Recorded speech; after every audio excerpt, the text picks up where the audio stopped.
তো এটা ঢাকা বোর্ড 2024 ধারার অধ্যায়ের একটা অঙ্ক। তো এখানে উদ্দীপকে দেওয়া আছে একটি সমান্তর ধারার 13তম পদ দেওয়া আছে 85 এবং একটি গুণোত্তর ধারার 4র্থ পদ দেওয়া আছে 3√3 এবং 7ম পদ দেওয়া আছে 8। তখন ক নাম্বারে বলছে যে 4, 7, 10 ধারাটির কোন পদ 181। তো আমরা প্রথমে লিখে নেব। দেখো ক নাম্বার ধারাটি কত দেওয়া আছে আমাদের 4 + 7 + 10 +... ক নাম্বারে বলছে এই ধারাটির কোন পদ বলছে 181 সেটা বের করতে বলছে। তো এখানে প্রথম পদ a = 4,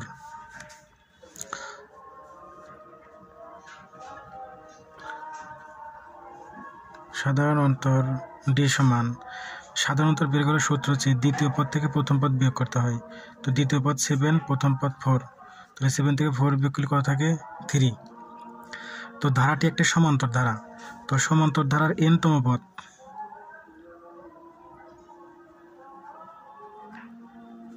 ধারাটি হলো সমান্তর। ধারাটি কি সমান্তর। তো অতএব n-তম পদ আমাদের সমান্তর ধারার n-তম পদ নির্ণয়ের সূত্র a + n - 1 * d। সমান্তর ধারার n-তম পদ নির্ণয়ের সূত্র কি a + n - 1 * d। কিন্তু এখানে আমাদের দেখো বলা আছে কি যে প্রশ্নে বলা আছে যে n * d। আমরা দেখো কোন পদ আছে 181। তো আমরা ধরে নেব যে n-তম পদের মান দেওয়া আছে কত 181। তো আমরা লিখব যে শর্ত মতে আমরা ধরে নেব যে a + n - 1 * d। আমরা ধরি যে এই পদের মান দেওয়া আছে কত 181। আমরা জানি না এটা কোন পদের মান। তো আমরা ধরে নিচ্ছি যেটা n-তম পদের মান 181 হবে। এই জন্য n-তম পদের মান লিখে সমান কত লিখছি 181। তো মান বসা দাও। এর মান কত আছে আমাদের 4 বসাইলাম, n - 1 * d এর মান কত আছে আমাদের 3 বসাইলাম 181। এখন দেখো এই n দ্বারা 3 গুণ করলে কত হয় 3n - 3 181। এই 4 এর পাশে এসে বিয়োগ হয়ে যাবে। তো এখানে থাকে 3n সমান দেখো 181 থেকে যদি আমি 4 বিয়োগ করি তাহলে কত হয় 177। আর এই 3 এর পাশে কি হয়ে যাবে যোগ হয়ে যাবে। আবার বলতেছি 181 থেকে 4 বিয়োগ করলে 177 আর -3 এর পাশে +3 হয়ে গেছে। তো দেখো 3n সমান 177 সাথে 3 যোগ করলে কত হয় 180 বা n সমান 180 ডিভাইডেড এই 3 এসে কি হয়ে গেল এখানে ভাগ হয়ে গেল। তো অতএব n সমান 180 কে 3 দ্বারা ভাগ করলে কত হয় 60 হয়। তার মানে n এর মান কত আছে 60। তার মানে কি আমাদের এখানে কি হবে এই 60 কোন পদ বলছে 181 বলছে এখানে না যে কোন পদ 181। তার মানে কি এই 60তম পদ কত হবে 181। তোমরা কি লিখবো অতএব 60তম পদ হবে 181। আমাদের এটাই অ্যান্সার ক নাম্বার। তো এখন দেখো খ নাম্বারে অঙ্কে বলছে যে 1 নং উদ্দীপকের সাহায্যে প্রথম 25টি পদের সমষ্টি নির্ণয় করো। তো 1 নং উদ্দীপক কি দেওয়া আছে আমাদের দেখো একটি সমান্তর ধারার 13তম পদের মান দেওয়া আছে 85। সমান্তর ধারার 13তম পদের মান দেওয়া আছে 85। সেখান থেকে আমাদের কি 25টি পদের সমষ্টি নির্ণয় করতে হবে। তো আমাদের দেখো সমষ্টি নির্ণয় করতে গেলে আমাদের সূত্র আছে। সমষ্টি নির্ণয় করতে গেলে আমাদের সূত্র আমাদের লাগবে কার মান এর মান লাগবে, ডির মান লাগবে সমষ্টি নির্ণয় করতে, আবার এন এর মান লাগবে সমষ্টি নির্ণয় করতে গেলে। তো এখানে আমাদের 13তম পদের মান দেওয়া আছে। তো দেখো আমরা খ নাম্বার শুরু করি। তো দেখো এখানে আমাদের উদ্দীপকে 13তম পদের মান দেওয়া আছে কত আমাদের 85। তো আমরা জানি যে এখান থেকে সমান্তর ধারার n-তম পদ নির্ণয়ের সূত্র সমান্তর ধারার n-তম পদ নির্ণয়ের সূত্র দেখো a + n - 1 * d। এটা হচ্ছে n-তম পদ নির্ণয়ের সূত্র। কিন্তু আমাদের কততম পদ দেওয়া আছে 13তম পদ। এই জন্য এর কাছে কত লিখবো 13তম পদ সমান তাহলে a + n - 1 * d।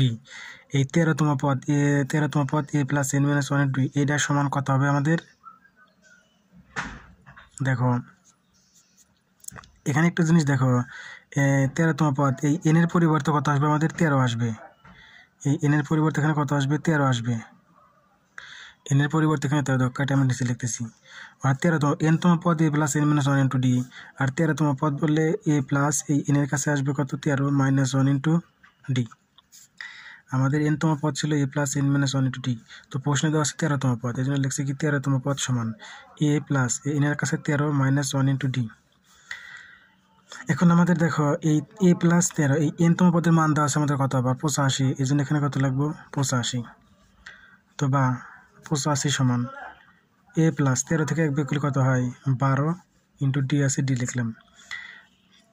এখন দেখো, যেহেতু আমাকে সমষ্টি বের করতে বলছে, অতএব আমাদের 25টি পদের সমষ্টি বের করতে বলছে। তো সমান্তর দ্বারা সমষ্টি,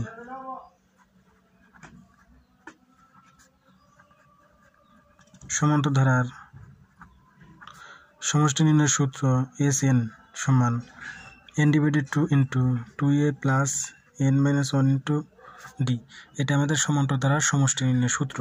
তো কিন্তু আমাদের 25টি পদের সমষ্টি নির্ণয় করতে বলছে, অতএব এই এনের কাছে কত লাগবে? আমরা 25, কারণ আমাকে 25টি পদের সমষ্টি বের করতে বলছে, এই জন্য এনের কাছে কত লাগবে? আমরা 25 ডিভাইডেড 2 ইন্টু 2a প্লাস এনের কাছে কত লাগবে? 25 মাইনাস 1 ইন্টু ডি। কারণ আমাদেরকে এখান থেকে 25টি পদের সমষ্টি নির্ণয় করতে বলছে, আমরা সমান্তর দ্বারা সমষ্টি নির্ণয়ের সূত্র জানি হচ্ছে এটা। তো এই জন্য 25টি পদের সমষ্টি বলার জন্য এনের কাছে 25, যেখানে যেখানে এন আছে সব জায়গায় 25 বসায় দিছি। দেখো 25 ডিভাইডেড 2 ইন্টু 2a প্লাস এই 25 থেকে 1 বিয়োগ করলে কত হয়? 24 ইন্টু ডি। এখন দেখো 25 ডিভাইডেড 2, এখানে আমরা যদি এখান থেকে 2 কমন নেই, তাহলে এখানে কি থাকে? এ থাকে প্লাস এই 24কে 2 দ্বারা ভাগ করলে কত হয়? 12 ইন্টু কত আছে? ডি। এই 2 কাটা, তাহলে এখানে 25 দেখো গুণন এই এ প্লাস 12ডি। দেখো এ প্লাস 12ডির মান কত বের করছি? এ প্লাস 12ডির মান 85 বের করছি। এ প্লাস 12ডির পরিবর্তে কত বসাবো?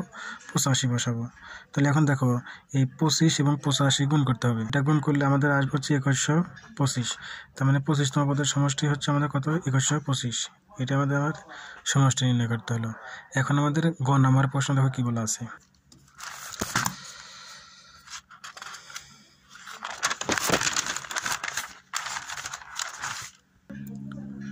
দেখো এখান থেকে আমাদের কী বের করতে বলছে? 2 নং উদ্দীপকের সাহায্যে দেখাতে হবে 10টি পদের সমষ্টি হচ্ছে এত। তো 2 নং উদ্দীপকটি ছিল আমাদের গুণোত্তর ধারার চতুর্থ পদ এবং সপ্তম পদ দেওয়া আছে। এখন আমরা দেখো এই উদ্দীপক থেকে আমাদের কি করতে হবে? এই দুটো পদ থেকে আমাদের এর মান এবং আর এর মান বের করতে হবে। তো দেখো আমরা লিখছি যে উদ্দীপক হতে পাই গুণোত্তর ধারা চতুর্থ পদ দেওয়া আছে √3, সপ্তম পদ দেওয়া আছে 8। তো দেখো এখানে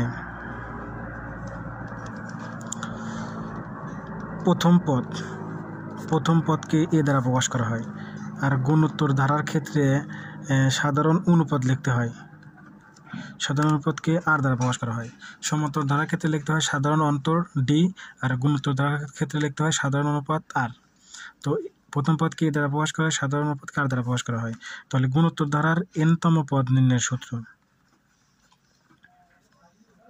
গুণোত্তর ধারার এনতম পদ নির্ণয়ের সূত্র a r to the power n minus 1। আমাদের গুণোত্তর ধারার এনতম পদ নির্ণয়ের সূত্র a r to the power n minus 1। এখন দেখো আমাদের গুণোত্তর ধারার চতুর্থ পদ দেওয়া আছে, তাহলে লিখবো যে অতএব চতুর্থ পদ সমান এ r to the power N এর কাছে কত আসবে? 4 মাইনাস 1, তাহলে কত হলো? এ আর টু দি পাওয়ার 3। আবার দেখো সপ্তম পদ দেওয়া আছে কত? 8, তাহলে আমরা কি লিখবো? অতএব সপ্তম পদ, দেখো এ লিখলাম আর লিখলাম, এনের কাছে কত আসবে? 7 মাইনাস 1, তার মানে এ আর টু দি পাওয়ার 6। যখন আমরা চতুর্থ পদ বের করেছিলাম তখন এনের কাছে 4 লিখছিলাম, যখন সপ্তম পদ বের করবো তখন এনের কাছে কত লাগবে? 7। এখন প্রশ্ন মতে দেখো এই এ আর টু দি পাওয়ার 3, এটা আমাদের কত ছিল? চতুর্থ পদ ছিল, তাহলে চতুর্থ পদ কত? এ আর টু দি পাওয়ার 3, আর এটার মান কত আছে আমাদের? 3√3, এই জন্য লিখবো হচ্ছে 3√3। এটা 1 নং সমীকরণ। দেখো সপ্তম পদে কী বের করেছিলাম? এ r to the power 6, A r to the পাওয়ার 6, অর্থাৎ এটা সপ্তম পদের মান বের করেছিলাম এ আর টু দি পাওয়ার 6। এখন দেখো তো সপ্তম পদ দেওয়া আছে কত আমাদের? 8, এই জন্য এ আর টু দি পাওয়ার 6 এর সমান কী লিখবো? 8। এটা হচ্ছে 2 নং সমীকরণ। এখন গুণোত্তর ধারার ক্ষেত্রে এ এবং আর এর মান বের করতে গেলে 2 নং থেকে 1 নং কী করতে হয়, ভাগ করতে হয়। তো এখন আমরা কী করব, 2 নং থেকে 1 নং ভাগ করব। 2 ভাগ 1। তো 2 নংয়ের বাম পক্ষ a⁴, 1 নংয়ের বাম পক্ষ a⁴ সমান 2 নংয়ের ডান পক্ষ 8 ভাগ 1 নংয়ের ডান পক্ষ কত আছে, 3√3। আচ্ছা এখন এই কাটা, তাহলে r⁴ তো এখানে আছে 6, সূচক বিন্দু দেখো ভেজ ঠিকই থাকবে, ভাগ থাকলে পাওয়ার কী হয়, বিয়োগ হয়। এখানে 6 থেকে 3 বিয়োগ হবে, সমান 8/3√3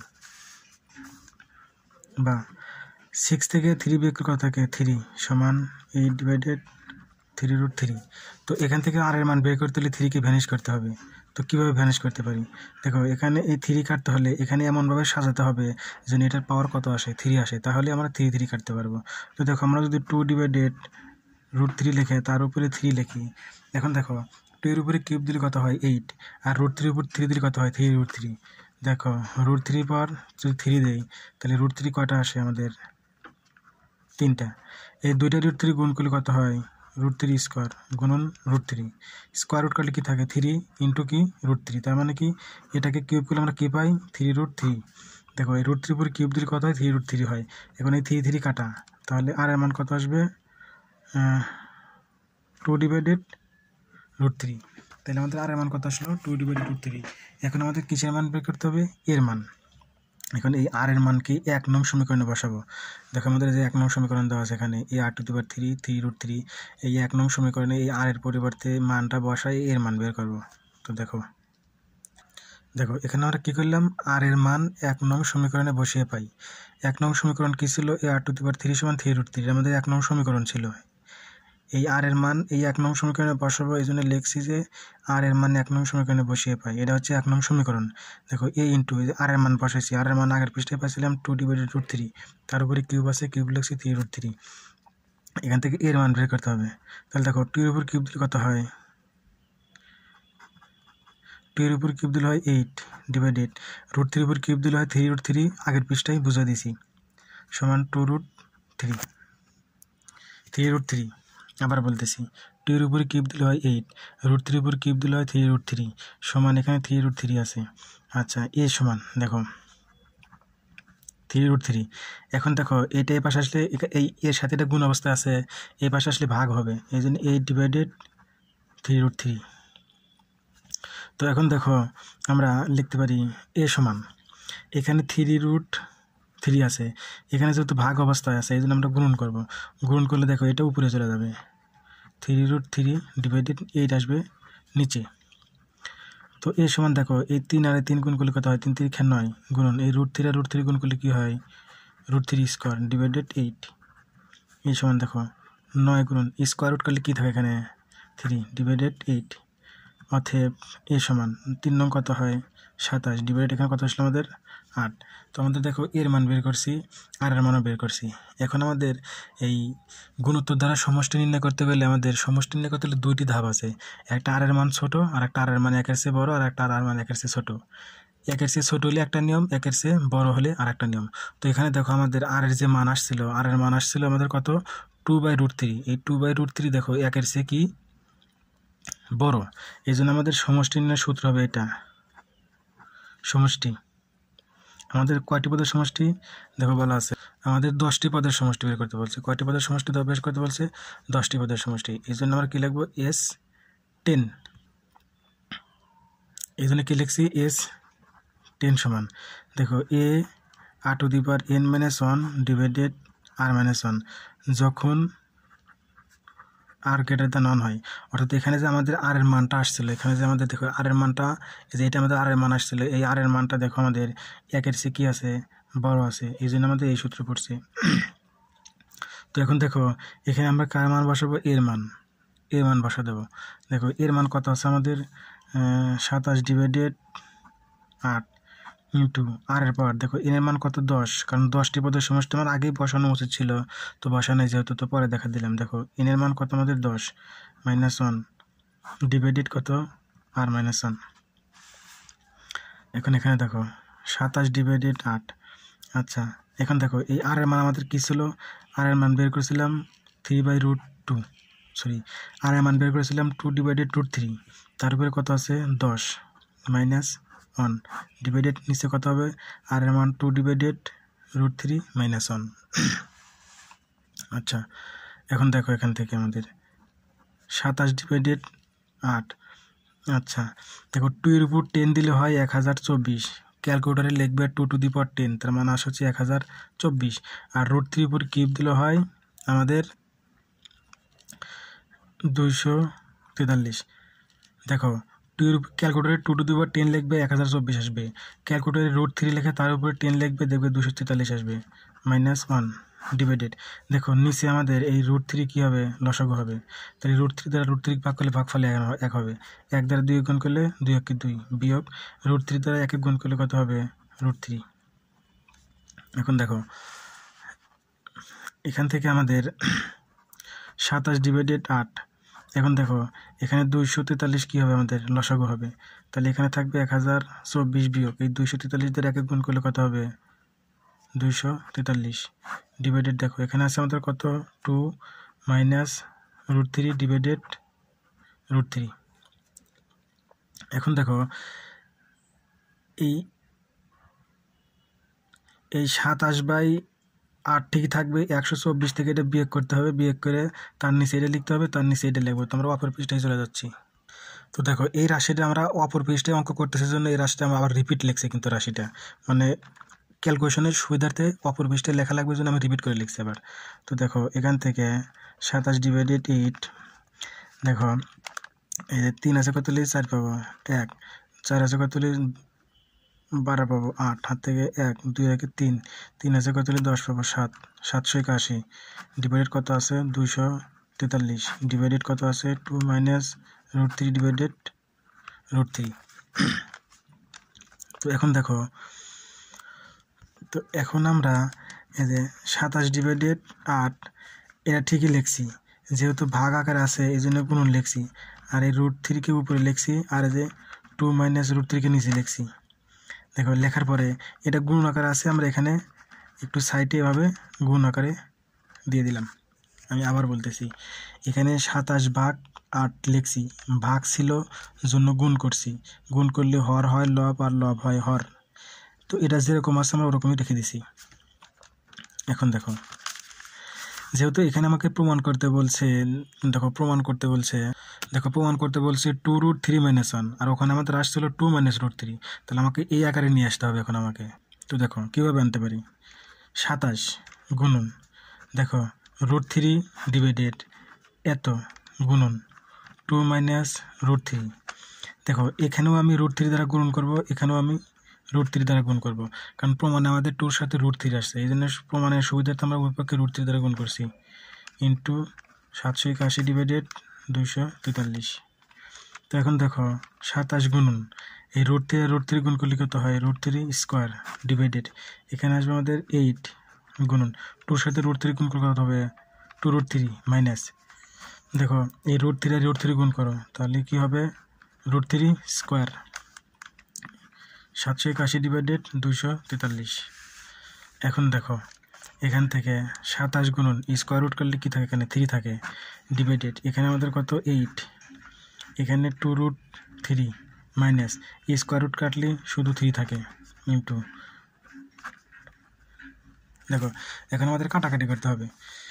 কীভাবে কাটাকাটি করতে পারি, তো দেখো 3 দ্বারা যদি আমরা কাটি তাহলে 3 8 24 3 অক্ষে 3, তাহলে এই 81 এই 243 মধ্যে কয়বার যায় 3 বার যায়, তাহলে 3 অক্ষে 3 এই 3 তার 81 গুণ করলে হয় 243। এখন দেখো 27 অক্ষে 27 এই 27 81 মধ্যে কয়বার যায় 3 বার যায়, দেখো 3 7 21 1 হাত থেকে 2 3 গুণ 6 আর 2 কত হয় 8। এখন দেখো উপরে আছে 781 ডিভাইডেড এই 3 দ্বারা 8 গুণ করলে কত হয় 3 8 24, উপরে 781 3 দ্বারা 8 গুণ করে 3 8 24 ইন্টু 2√3 মাইনাস 3। তো আমাদের দেখো এটাই প্রমাণ করতে বলছিল, দেখো আমাদের প্রমাণ করতে বলছিল কত 781 ডিভাইডেড 24 2√3 মাইনাস 1। দেখো আমরা প্রমাণ করেছি কত 781 24 2√3 মাইনাস, তো দেখো আমাদের প্রমাণ করতে বলছিল 781 ডিভাইডেড 24 ইন্টু 2√3 মাইনাস 3 দেখো আমাদের প্রমাণও কত আসছে 781 ডিভাইডেড 24 2√3 - 3, এটাই অ্যান্সার। অঙ্কটা খুবই ইম্পর্টেন্ট, বারবার তোমাকে ক্যালকুলেশন দেখতে হবে এবং ভিডিও না টেনে বারবার আস্তে আস্তে দেখতে হবে এবং লিখতে হবে।